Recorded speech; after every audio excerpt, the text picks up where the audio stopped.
Iyabingelela ubaba bakuthibande ekhona phakathi kwethu, bingelela umama, bingelele abefundisi bonke abakhona phakathi kwethu, nabafundisi befraternali abakhona emzimkhulu bakhona phakathi kwethu, nabafundisi bonke basentabeni babonayo bakhona phakathi kwethu. Bingelele umama, bingelele obaba, bingelele abantu abasha kwelihle igama likaKristu Jesu. Amen. Jesu Kristu inkosi. Babe kuthiwa ngizohlabelela ngabe ndiyaqhubeka ngithi ngekhathala indlebe ilizwa lelizwi igama elithi uJesu Kristu uyinkosi. Hlabelela. Ewe. Hlabelela. Number 39 lo emaciko amgqibazana. Bendibusiswa ile ngoma ile vesi esegcineni. Njengoba ndihlabelela nje 39 phaya emaceleni imnandi lelo gama yiko lokusithi uJesu Kristu inkosi. Mhlawumbe abanye abantu bayamangala umuntu uyangena bangelile nabanye ekhishini uJesu Kristu inkosi, uhlangana nomuntu uJesu Kristu inkosi, isivumo sasekhaya entabeni uJesu Kristu inkosi. uJesu Kristu inkosi. Kuthiwa ke bazalwane ndizonamukela enkonzweni yasemzimkhulu. Umzimkhulu uyenyakaza ngenxa yoba sikhona kule ndawo sizomkhonza uNkulunkulu sithi uJesu Kristu uyinkosi. uJesu Kristu ngathi wenza nokuthi kwenzekani kodwa kona uJesu Kristu uyinkosi. uJesu Kristu inkosi. Sizonamukela ke bazalwane kule ndawo yasemzimkhulu. Mukele bonke abantu, silindele abantu abaningi kakhulu. Andikwazi uba-identify ngoba kuthiwa ba-identify ngoba voices abanye besuka kotabankulu bethu bayeza sibazi ngoba sebefikile. Abanye sibabonile bevela koThongati, siyababona baseMaritzburg, siyababona andibazi base-Highflats bakhona, kodwa silindele abantu abaningi abathe bayeza abakhonfemile. Siyambonga kakhulu uNkulunkulu. Ngiyajabula nje ngibona ubaba uZulu ngithi hey sabavanjelwa izinceku zikaNkulunkulu. Yabona obaba uZulu befika phakathi kwethu kwamnandi enhlizweni kwangathi ngise-Richards Bay. Ndabe ndangena ndaphelela ndabona othobile yawo se-Richards Bay. Bazalwane ndizonamukela enkonzweni. Baba uNtsundu ngizomamukela i-team yakhe mhlawumbe izaphelele. Baba uNtsundu imember ye-fraternal. Usincedisile kakhulu sihlanganisa lenkonzo. Besehla senyuka singena kwakhe Baba uNtsundu sekunje, Baba uNtsundu sekunje. Nabanye ke bayazi abefundisi. Kodwa usincedisile kakhulu Baba uNtsundu. Baba uNtsundu mhlawumbe baza kubonga babongayo kodwa mina ngiyabonga. nokuthi kuze kwabe kwaphumelela kungenxa ye-input yakho oyenzile. Nginamukela ke bazalwana sizokhonza uNkulunkulu uthile mama uMkhwalo. Ngisho lokho ndikuthi umama umkhulisi bazalwana. Ngumzalwane wasentabeni. Ngihamba ngangumzalwane wasentabeni. Ngithanda ukuchaza ukuthi kuze kanjani ukuthi ubaba uMphostoli Nsibande abe khona phakathi kwethu endaweni yaseMzimkhulu.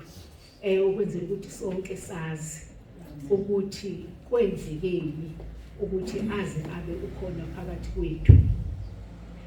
Le nkonzo ayihlelwanga izolo. Le nkonzo yahlelwa kunye kuphelile kuye empasikeni eRichards Bay. Sikhonzile kumnandi. Ukufika kwami ndafika ngasenda imessage kubaba, hayi baba nami ngihambe kahle sengifikile eMzimkhulu. Hayi ubaba ke ngoba umuntu okhathalayo ofuna ukubona ukuthi bonke abantu bahambe kahle baphepha. Kodwa njengoba sengithi ngifike eMzimkhulu kunesifiso enhlizweni yami ukuthi ubaba akake azofika eMzimkhulu. Bese athi ubaba hayi ke siyabonga. Uvele abese kubiza nokuthi ngumabani akubizela ngamagama akho onke. Ubaba esinaye. Isifiso sami sokuthi ubaba eze eMzimkhulu angiyazi ukuthi ngizoqala ngiyibeke phile indaba ngifuna ukuyibeka kodwa kuye. Kodwa ke mina bengireporta nje ukuthi sengifikile ndihambe kahle kanti kuzabe sokuhleleka ukuthi bese ngicela ukuthi ubaba ke akafike kwami futhi bengidandithi akafike kwami ngoba ngandinengxaki bazalwane. Ingxaki eyayinkulu.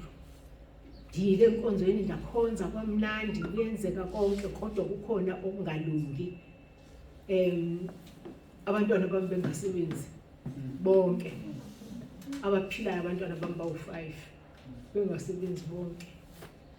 Gogo nje kunento ethi kufanele ukuthi ke kuyothandazwa ekhaya khona okungahambi kahle. Kodwa ngokuya kunge inkonzo iqhubeka nokuya kungenwa imikhosi yonke kwavele kwavuleka bazalwane abawu4 kulabo bantwana bayasebenza manje. Ekusho ukuthi ke sesizobonga bazalwane. Lento engandithi mhlawumbe ngifisa ukuthi ubaba akayoyiqhaqa lapha kwami yaqhaqwa nje ukuthi ubaba bese esigayida esishumayeza singena nasemikhosini lapho konke siyaxolisa baba sike simhluphe nokumhlupha ubaba khona lezinto ezirong esizenzayo abantu basekhaya lezi bayazi bekhona nokungahambi kahle nathi sikube khona athi ungaxolisi ke kule number le sokonile kodwa uyafuna ukuxolisa usazi ukuthi kuzakwenzeka kanjani. Ungubaba ke ofikelelekayo kodwa ke ngize ndibe ngivela enkonzweni njengelo xesha eRichards Bay kwakwenze njani ubaba uNsibande abanye mhlawumbe beze eMzimkhulu ngoba befuna ukumbona. Nami ngangifuna ukumbona. Uqala kwami nje ukuya enkonzweni eRichards Bay kwakuyisikhathi seCovid.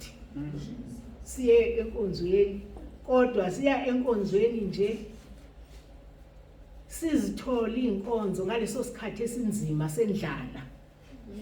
Isikhathi sendlala bazalwane ubungakhonzwa kuyiCovid.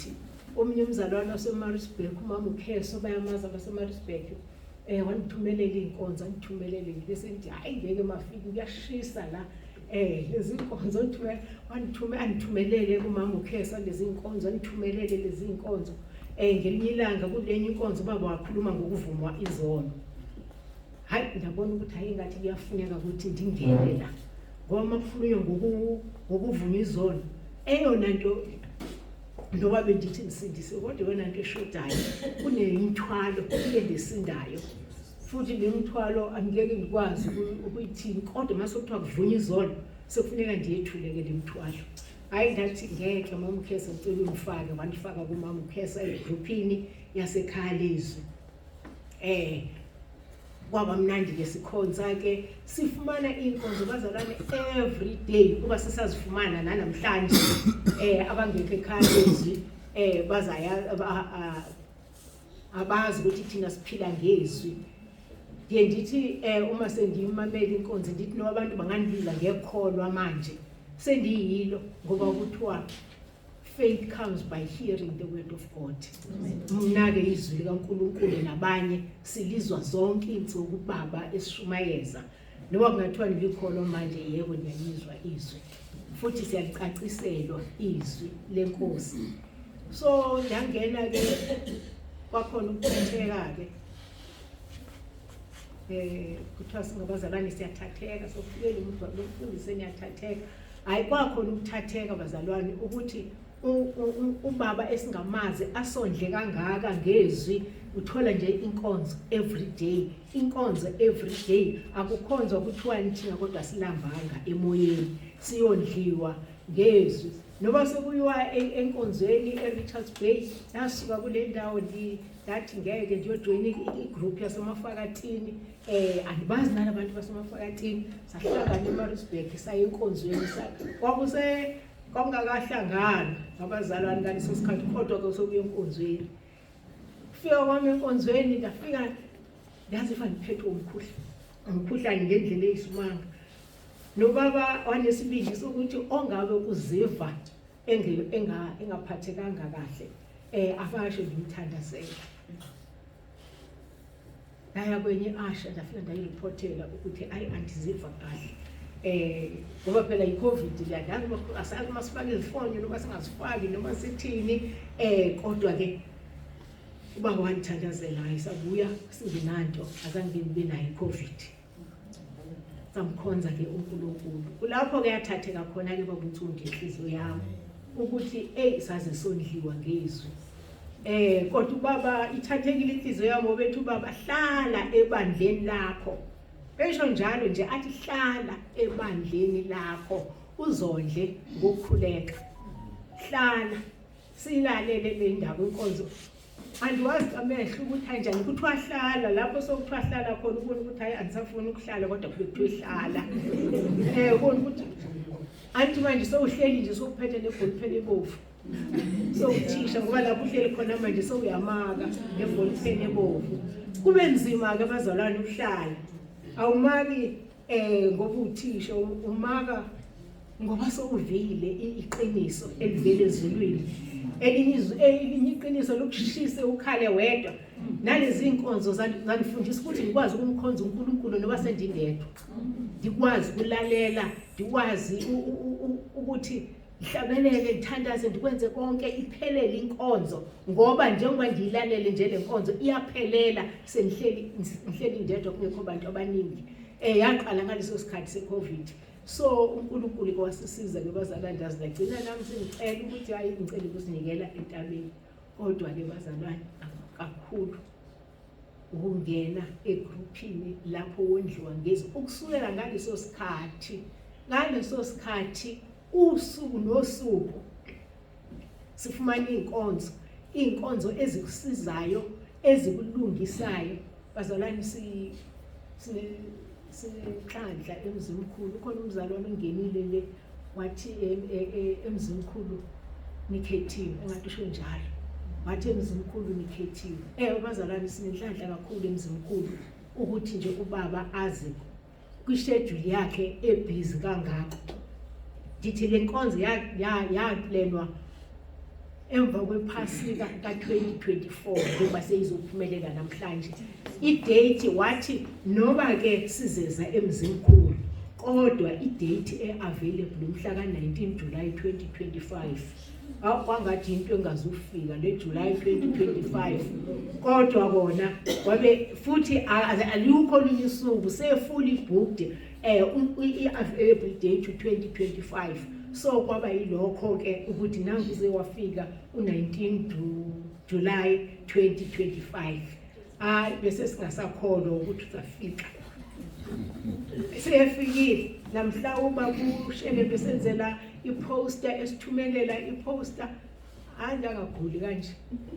Angazi noba i-excitement noma uvalo noma yini nawe kaguli kanje eklinikhi ndehliswa ndenyuswa ndashonisa esibhedlela kuthekwa into andiyazi nami into eyayindiphethe kodwa ke iposta seyiphumile ubaba ukuyeza emzimkhulu bazalwane enhlizweni yami kunaleya chorus ethi I've got joy, peace and happiness in my heart ukuthi nje uNkulunkulu usenzele umusa ongaka kuze kwavuka enhlizweni yami ukuthi uNkulunkulu walithanda kangaka izwe